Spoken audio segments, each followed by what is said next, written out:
అవినీతే తప్ప హామీలు అమలు చేసినామా స్థానిక ఫలితాల్లో సాధించింది బీఆర్ఎస్ కన్నా తక్కువే. గతంలో ఏ సీఎం వద్ద 2 ఏళ్ల పాటు ఇన్ని శాఖలు లేవు. అవమానకరంగా అధిష్టానం తీరు అంటున్నారు రాజగోపాల్ రెడ్డి. మరి రాజగోపాల్ రెడ్డి ఏం మాట్లాడుతుండో అర్థమైంది. మరి రాజగోపాల్ రెడ్డి పైన ఎందుకు చర్యలు తీసుకోవట్లేదా మీరు? ఇప్పుడు కోమటిరెడ్డి రాజగోపాల్ రెడ్డి మీ ఎమ్మెల్యేనే కదా, Munugode MLA, Congress party MLA కదా. మరి కోమటిరెడ్డి రాజగోపాల్ రెడ్డిని చట్టపరంగా ఎందుకు చర్యలు తీసుకోవట్లేదు? కోమటిరెడ్డి రాజగోపాల్ రెడ్డికి ఎందుకు షోకాజ్ నోటీసులు పోవు? మరి చిన్న ఎస్సీ ఎస్టీ బీసీ వర్గాలు, మైనారిటీ వర్గాల నుంచి ఎవడైనా ప్రభుత్వానికి వ్యతిరేకంగా మాట్లాడుతానో, రేవంత్ రెడ్డికి వ్యతిరేకంగా మాట్లాడుతానో, సీతక్కకు వ్యతిరేకంగా మాట్లాడినందుకు ఆదిలాబాద్లో బీసీ బిడ్డ మీద చర్యలు తీసుకున్నారు కదా.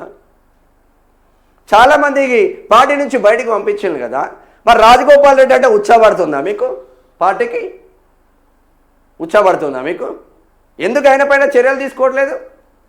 కాంగ్రెస్ పార్టీ నియమ నిబంధనలకు వ్యతిరేకంగా మాట్లాడుతూ ఉన్నారు, కాంగ్రెస్ పార్టీకి వ్యతిరేకంగా మాట్లాడుతున్నారు అని షోకాజ్ నోటీసులు ఇచ్చే గాడిద కొడుకులు ఏడున్నారా? ఎస్సీ ఎస్సీ బీసీలు ఈజీగా దొరుకుతున్నారా కాంగ్రెస్ పార్టీకి? అంటే వాళ్ళకు నోటీసులు ఇచ్చి వాళ్ళపైన అనేక ఇబ్బందులు పెట్టే క్రమశిక్షణ కమిటీ, ఆ క్రమశిక్షణ కమిటీకి అసలు క్రమశిక్షణ ఉందా అని అడుగుతున్నాం మేము. ఇవ్వండి, మీకు నిజంగా జీలో గట్స్ ఉంటే ఇవ్వండి. కోమటిరెడ్డి రాజగోపాల్ రెడ్డిని పార్టీ నుంచి సస్పెండ్ చేయండి మీకు దమ్ముంటే చూద్దాం. అది చేత కాదు మనకు. అధిష్టానం నన్ను అవమానించింది. రేవంత్ ఒంటెద్దు పోకడలు నచ్చకే గతంలో బీజేపీకి వెళ్ళా. కాంగ్రెస్లో చేరితే అప్పుడు మంత్రి పదవి ఆఫర్ ఇచ్చారు. 2 ఏళ్లుగా అవమాన పరిస్థితి. గతంలో ఏ సీఎం దగ్గర ఇన్ని శాఖలు ఉన్న దాఖలాలు లేవు. ఏఐసీసీపై కోమటిరెడ్డి రాజగోపాల్ రెడ్డి మండిపాడు. ఆయన మంత్రి పదవి ఇస్తా అని కాంగ్రెస్కి వచ్చిండంట. మంత్రి పదవి ఇవ్వకపోతే ఈయన కాంగ్రెస్కు రాకపో. ఏం ప్రజల కోసం పనిచేస్తున్నారో ఏం అర్థం కావట్లేదు నాకైతే. కాంగ్రెస్ ఎమ్మెల్యే కోమటిరెడ్డి రాజగోపాల్ రెడ్డి రోజుకు దూకుడు పెంచుతున్నారు.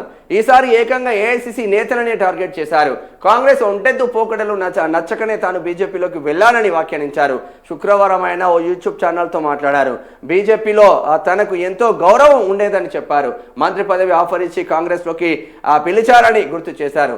కాంగ్రెస్ ఎన్నికల వ్యూహకర్త సునీల్ కనుగోలు, డిప్యూటీ సీఎం బట్టి విక్రమార్క, టీపీసీసీ అధ్యక్షుడు మహేష్ కుమార్ గౌడ్, సీనియర్ నేత మాణిక్రావు ఠాక్రే కలిసి తనను కాంగ్రెస్లోకి ఆహ్వానించారని తెలిపారు. పార్టీ అధికారంలోకి వచ్చిన తర్వాత 2 ఏళ్లుగా ఢిల్లీ పెద్దలు తనపై ప్రవర్తించిన తీరు అవమానకరంగా ఉందని ఆవేదన వ్యక్తం చేశారు. పార్లమెంట్ ఎన్నికల సందర్భంగా భువనగిరి సీటు గెలిపిస్తే అసెంబ్లీ ఎన్నికలకు ముందు కాంగ్రెస్ పార్టీ మీకు ఇచ్చిన హామీని నెరవేరుస్తామని కేసీ వేణుగోపాల్ రెడ్డి మాట ఇచ్చారని రాజగోపాల్ రెడ్డి గుర్తు చేశారు. తనకిచ్చిన హామీని నెరవేర్చడంలో కాంగ్రెస్ పార్టీకి అధిష్టానానికి ఇబ్బందులు ఉండవచ్చని, అయితే వారు తనతో మాట్లాడిన పద్ధతి, ప్రవర్తించిన తీరు ఇబ్బందికరంగా ఉన్నదని వ్యాఖ్యానించారు. మంత్రి పదవి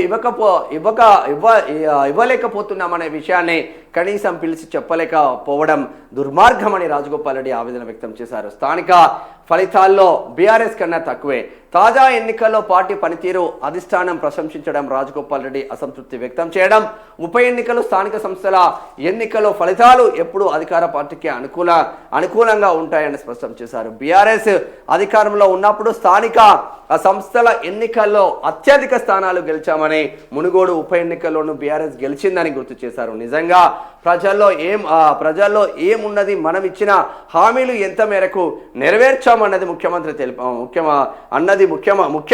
తెలిపారు. గతంలో ఏ సీఎం ఇన్ని శాఖలు తన వద్ద పెట్టుకున్నారని ప్రశ్నించారు. ఢిల్లీ నుంచి పిలుపు వస్తే వెళ్తా. టీపీసీసీ అధ్యక్షుడిగా రేవంత్ రెడ్డి ఒంటెద్దు పోకడలు నచ్చకనే తాను గతంలో కాంగ్రెస్ వీడాల్సి వచ్చిందని రాజగోపాల్ రెడ్డి స్పష్టం చేశారు. తనకు బీజేపీ జాతీయ స్థాయిలో నేషనల్ ఎగ్జిక్యూటివ్ మెంబర్, రాష్ట్రంలో స్టీరింగ్ కమిటీ చైర్మన్ ఇచ్చిన విషయాన్ని గుర్తు చేశారు. కాంగ్రెస్ పార్టీ కన్న తల్లి లాంటిదని నమ్మి వచ్చానని తెలిపారు. మంత్రి పదవి ఇవ్వకపోయినా పర్వాలేదు, కానీ నన్ను అవమానించిన తీరు బాగా లేదని ఆవేదన వ్యక్తం చేశారు. అధిష్టానం తన విషయంలో తప్పు చేసినప్పటికీ ఢిల్లీకి ఆహ్వానిస్తే తప్పకుండా వెళ్తానని రాజగోపాల్ రెడ్డి స్పష్టం చేసిండే. మరి రాజగోపాల్ రెడ్డి అన్న దాంట్లో కూడా తప్పేం లేదు. ఆయనకు మంత్రి పదవి ఇస్తానారంట, ఇవ్వలేదు. అనేక సమీకరణాలు ఉంటాయి, ఇవ్వకపోవచ్చు. రాజగోపాల్ రెడ్డి వైన్ షాపులను బంద్ చేయాలి, బెల్ట్ షాపులు లేని మునుగోడును చూడాలనుకున్నాడు, చూస్తూ ఉన్నాడు.